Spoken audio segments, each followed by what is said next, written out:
তাআলা রাব্বুল আলামিনের যে আল্লাহ তাআলা রাব্বুল আলামিন একটি বছর পর একটি কুরআনী জলসা তাফসীরুল কুরআন মাহফিল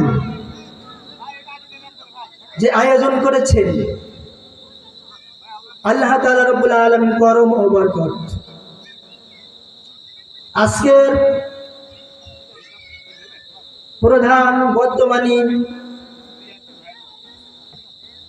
মুফতি আমির হামজা কুষ্টিয়া,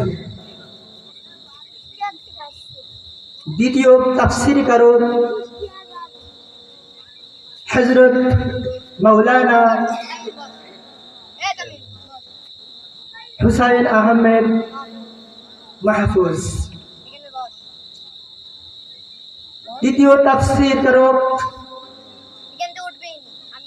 হযরত মাওলানা হাফেজ ইকবাল হুসাইন। মহান আল্লাহ তাআলা রাব্বুল আলামিনের দরবারে লাখ কোটি শুকরিয়া যে কঠিন মেহনতের বরকতের যুব সমাজ যে আজকের একটা তাফসীরুল কুরআন আপনাদের উপহার দিয়েছেন, এজন্য শুকর সুজুদ সেই রব্বুল আলামিনের দরবারে একবার জবান খুলে বলে আলহামদুলিল্লাহ। আমরা যদি কিয়ামত পর্যন্ত আল্লাহ তাআলা রব্বুল আলামিনের এই শুকরিয়া আদায় করে শেষ করতে পারবো না।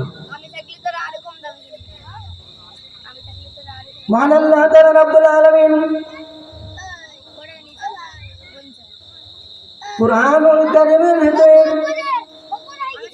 স্পষ্ট ভাষায় বলে দিয়েছেন, ওয়া মা আরসালনা ইল্লা রাহমাতাল লিল আলামিন। আমি আমার প্রিয় নবী হযরত মুহাম্মদ সাল্লাল্লাহু আলাইহি সাল্লামকে দুনিয়ার ভিতরে রহমত স্বরূপ পাঠাচ্ছি। এমন রহমত সারা বিশ্ববাসীর জন্য রহমত। আল্লাহ তাআলা রাব্বুল আলামিন যুগে যুগে অনেক পয়গম্বর পাঠাইছেন, এক একটা গোত্রে এক একটা পয়গম্বর পাঠাইছেন। মুসা আলাইহিস সালামকে একটি গোত্রে পাঠাইছেন,